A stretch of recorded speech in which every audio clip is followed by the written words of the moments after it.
Yeah, we're here today at 1 Triton Square, just adjacent to Great Portland Street Station. We're here today at carrying out the contract lifts of the cooling tower modules. Modules were fabricated in our workshop in Stansted. Our prefabrication team would carry out structural analysis and work closely with the lifting team prior to the lift.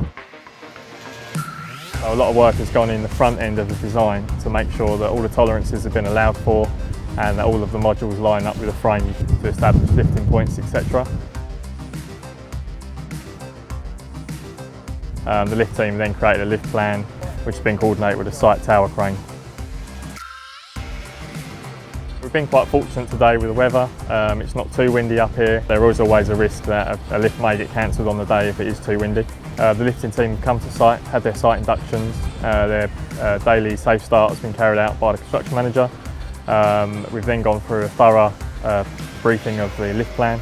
Two members of the lifting crew down on the ground floor.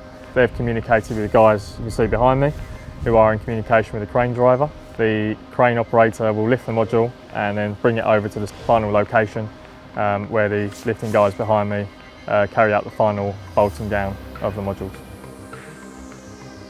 I would say the good lift is just making sure that the entire team have a full understanding of the works to be carried out. A lot of people in different locations, so constant communication is probably the most important thing. Yeah. Got really good personnel who spend a lot of time and effort making sure that the minor details are correct, well in advance of carrying out the work, which is essentially the hard part of the job. That just makes sure that when we get to site and we carry out these works, it's very straightforward and everyone's on the same page.